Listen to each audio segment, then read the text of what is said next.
pleasant morning to all the beautiful souls hearing me. Myself, Sadikot Salma, wishing all the teachers a very happy and a pleasant Teachers' Day. So, today on this very special occasion of Teachers' Day, I have been privileged to speak and share knowledge about my favorite personality, Dr. Sarvepalli Radhakrishnan.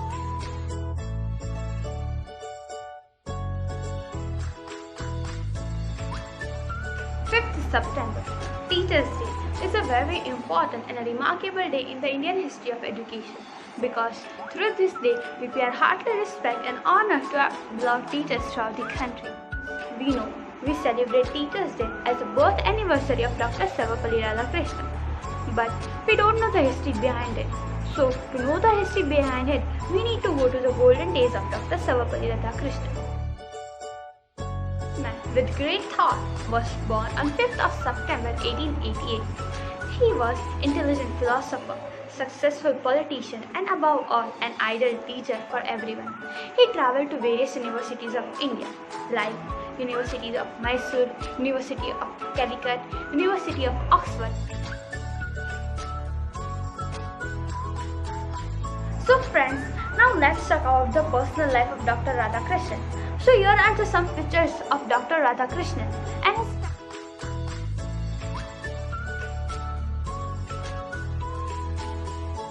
Basically, Dr. Radhakrishnan belonged to a very strict Tamilian Brahmin family.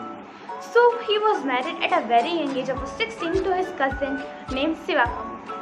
The couple married very early, but they lived together for 51 years. The couple had 5 daughters and a son. Now let's talk about his political career. So after great academic career, he started his political career rather late in life after a great academic career. His international authority and his international knowingness preceded his political career. Dr. Sarvepalli did not have background in Congress party, nor he was active in struggle against British rules. He was politician in shadow. His motivation lay in his pride of Hindu culture and defense of Hinduism against uniform Western criticism.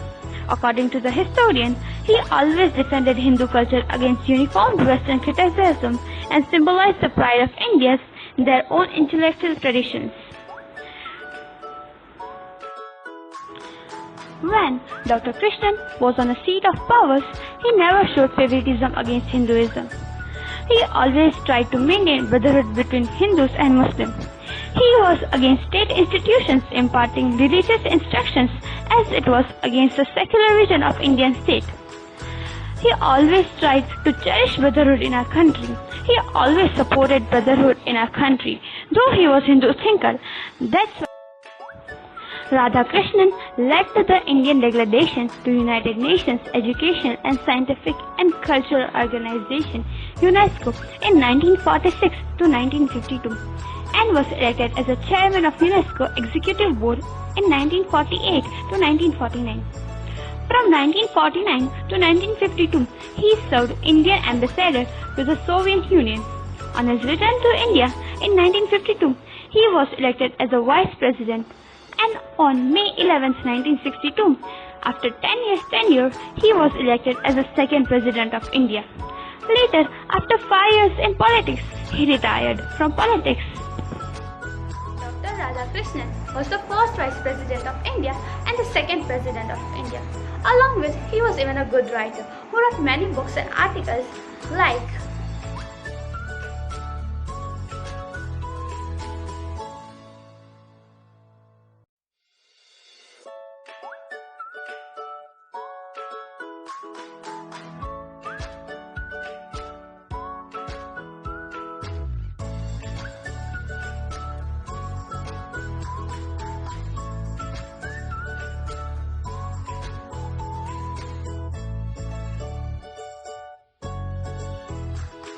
Dr. Radhakrishnan was a great scholar, a well-educated teacher, and a Hindu thinker.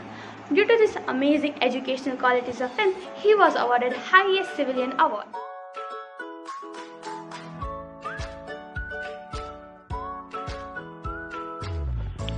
He was appointed as a Knight Bachelor in 1931. Dr. Radhakrishnan defended Hinduism against uniformed Western culture. which held a major role in our independence.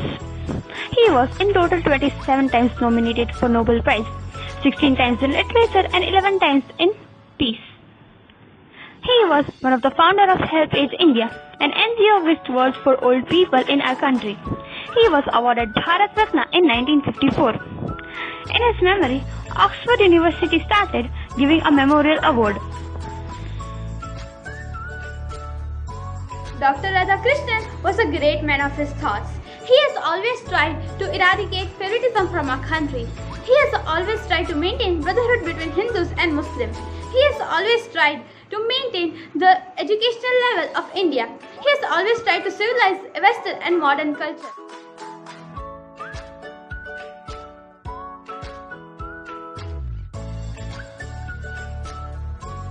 Sarvepalli was one of the best scholars of 20th century.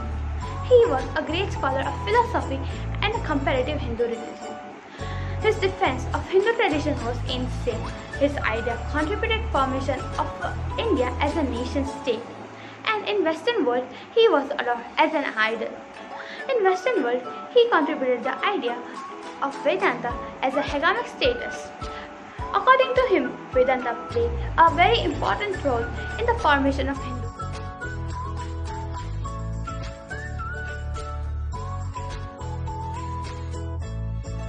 Friends, now let's look at some beautiful quotes given by him.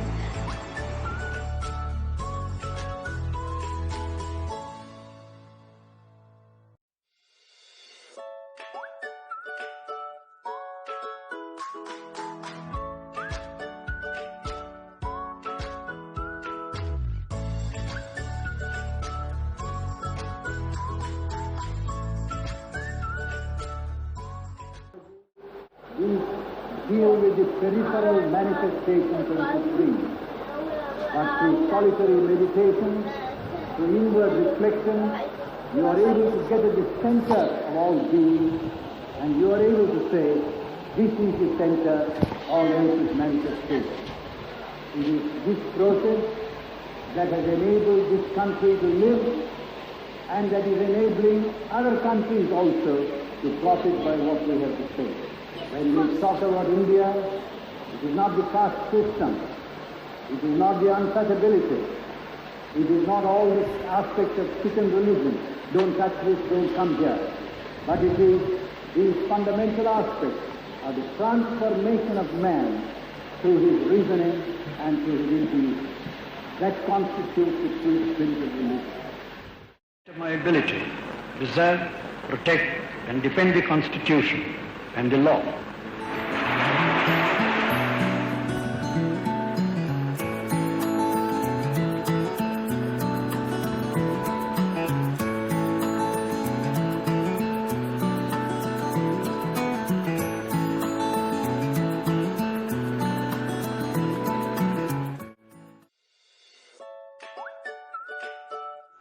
So friends, now let me narrate the story behind the celebration of Teachers' Day. So once, when Dr. Radhakrishnan was on a chair of a president, his few students came to him to ask for the celebration of his birthday. But he gratefully denied for it.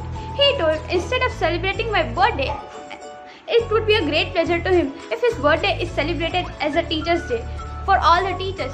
So since then, his birthday is observed as Teachers' Day all over. I hope you might have got a clear idea about the man behind the celebration of Teachers' Day. I wish you might have got a perfect story behind the celebration of a Teachers' Day and a history behind it. I am very grateful to your audience for being a great audience. I am very grateful to Swastik School for giving me this opportunity to speak. Thank you.